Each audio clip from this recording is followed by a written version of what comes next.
أشهد أن لا إله إلا الله وحده لا شريك له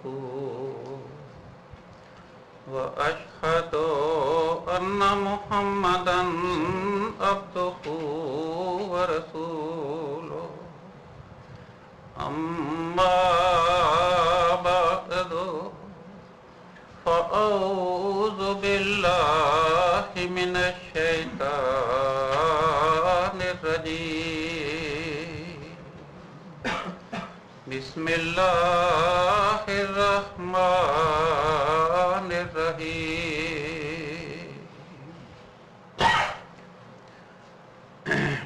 میں نے عرض کیا تھا کہ قرآن کریم نے اللہ تعالیٰ کے انسان کی توفی کرنے کی صرف 2 صورتیں بیان فرمائی ہیں، یا موت یا نیند. نیند عارضی توفی ہے اور موت مستقل اور دائمی توفی ہے. اس کی کیا دلیل ہے؟ آیت دوبارہ سماعت فرمائیں. فرمایا اللہ یتوفل انفسا حین موتہا، اللہ تعالیٰ نفس انسانی کی توفی کرتا ہے حین موتہا، موت کے وقت. واللاتی لم تمت، اور جو نہ مری ہو فی منامہا، اس کی نیند کے وقت. فیمسک اللاتی قضا علیہا الموت، اور جس پر خدا نے موت وارد کی ہوتی ہے اس کو خدا تعالیٰ اپنے پاس روک لیتا ہے. وَيُرْسِلُ الْأُخْرَى إِلَىٰ أَجَلٍ مُّسَمًّى، اور جس پہ موت وارد نہیں کی ہوتی، اس کی نیند کی حالت میں توفی کی ہوتی ہے، اسے بیدار ہونے پر یرسل الاخری بھیج دیتا ہے الی اجل مسمى، مقررہ وقت تک. اب کون سی چیز موت کے وقت واپس نہیں آتی اور کون سی چیز نیند سے بیدار ہونے پہ واپس آ جاتی ہے؟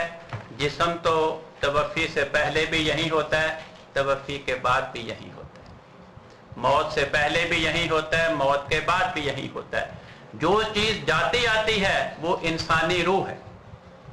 تو اس آیت نے مسئلہ حل فرما دیا کہ توفی خواہ موت کے وقت ہو خواہ نیند کے وقت ہو، تیسری کوئی شکل ہی نہیں ہے، وہ روح کی ہوتی ہے. تو جس چیز کی توفی ہوگی اسی چیز کا رفع ہوگا. اگر تو کہیں یہ لکھا ہے قرآن کریم کی آیت میں یا کسی حدیث میں یا عربی زبان کے کسی محاورے میں اللہ تعالیٰ کسی انسان کی توفی کرے اور اس سے مراد جسم اپنے قبضے میں لینا ہے تو پھر جسم کا رفع ہوگا.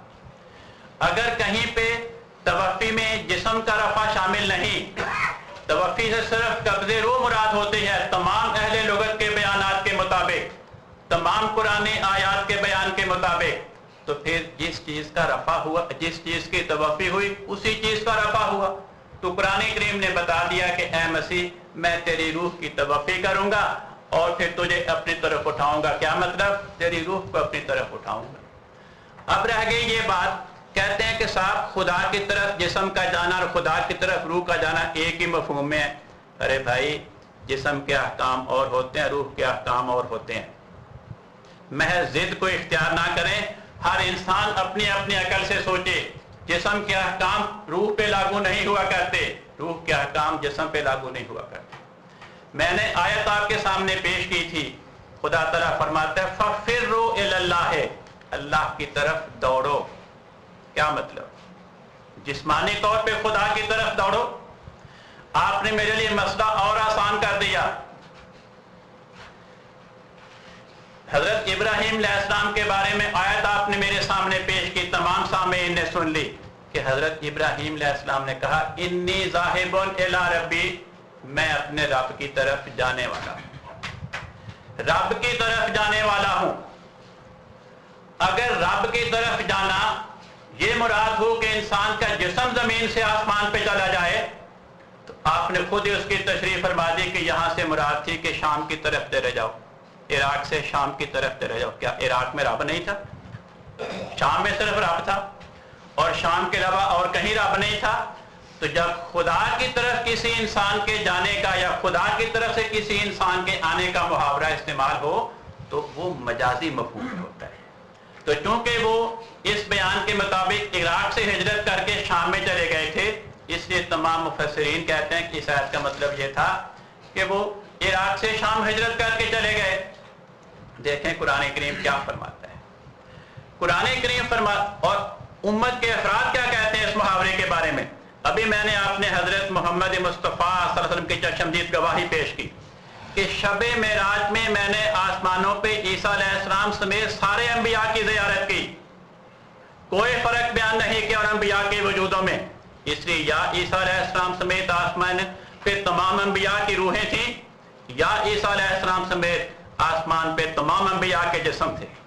کیونکہ آپ کا ان کی زیارت کو بیان کرنا اور زیارت میں فرق بیان نہ کرنا بتاتا ہے کہ آپ نے سب کو ایک ہی حالت میں دیکھا. یا عیسیٰ علیہ السلام سمیت آسمان پہ 1,24,000 انبیاء کے زندہ جسم تھے، یا عیسیٰ علیہ السلام سمیت تمام انبیاء کے صرف وہاں پہ آپ نے روحیں دیکھی. کیوں؟ اس لیے ایک مسلمان گواہی دے دے اس پہ اعتبار کر کے 30 دن روزے رکھ لیتے ہیں، روزے رکھنے چھوڑ دیتے ہیں، عید کا لیتے ہیں. اس وجود کے گواہی پہ غور کریں کہ تمام انبیاء کو میں نے ایک ہی حالت میں دیکھا، کوئی فرق بیان نہیں کیا. کیا فرق بیان نہ کر کے اپنی امت کو حقیقی مسئلے کے حقیقت سے محروم کر دیا؟ نعوذ باللہ. جو خدا نے آپ کو علم سکھایا، کیا وہ علم پہنچانے سے آپ دستکش رہے؟ ہمیں اس علم کو پہنچانے سے اپنے آپ کو باز رکھا؟ حاشا وکلا. یہ بات آپ کی شان کے خلاف ہے کہ خدا تعالیٰ آپ کو ایک مسئلے کی خبر دے، آپ اپنی امت کو بتائیں نا. پھر دیکھیں ایک اور بات پہ غور کریں. میں نے آپ کے سامنے شیعہ کتب میں سے ایک محاورہ پیش کیا کہ حضرت علی رضی اللہ عنہ بیان کر رہے ہیں کہ جب خدا تعالیٰ نے اپنے نبی کو اپنی طرف بلایا وَرَفَعَهُ إِلَيْهِ، اور خدا نے آپ کو اپنی طرف اٹھا لیا، تو صحابہ میں سے بہت سے لوگ گمراہ ہو گئے، ارتداد ہو گیا. دیکھیں 9 قبیلے کب مرتد ہوئے تھے؟ حضرت محمد مصطفیٰ صلی اللہ علیہ وسلم کی وفات کے بعد. تو حضرت علی کے اس مقولے کا کیا مطلب ٹھہرا؟ یہی محاورہ سنی کتب میں بھی موجود ہے. حضرت شاہ ولی اللہ محدث دہلوی رحمۃ اللہ علیہ، ان کے بیٹے حضرت شیخ عبدالحق محدث دہلوی رحمۃ اللہ، ان کی کتاب ہے ما ثبت بالکتاب والسنہ، یہاں پر میرے پاس کتاب موجود. جو صاحب حوالہ دیکھنا چاہیں ابھی ہم ان کو دکھانے کو تیار ہیں. وہ کہتے ہیں کان الحکمت فی باسہ صلی اللہ علیہ وسلم، حضرت محمد مصطفیٰ صلی اللہ علیہ وسلم کی بعثت میں حکمت یہ تھی ہدایت الخلق، مخلوق خدا کو ہدایت دی جائے، وتتمیم مکارم الاخلاق، مکارم اخلاق کی تکمیل کی جائے، وتکمیل مبانی دین، دین کی بنیادوں کی تکمیل کی جائے. کہتے ہیں فہینہ حصل ھذا الامر، جب یہ کام ہو گیا، وتم ھذا المقصود، اور یہ مقصود پورا ہو گیا، رفعہ اللہ الیہ، خدا تعالیٰ نے اپنے نبی کو اپنی طرف اٹھا لیا. کیا مطلب؟ جب دین مکمل ہو گیا، آپ زندہ جسم سمیت آسمان پہ چلے گئے یا وفات پا گئے؟ یہ قول حضرت شیخ عبدالحق محدث دہلوی رحمۃ اللہ کی کتاب ما ثبت بالکتاب والسنہ کے پہلے باب کے آخری پیراگراف میں موجود. جو صاحب دیکھنا چاہے ابھی کتاب میرے پاس موجود ہے، ابھی دکھانے کو تیار ہو.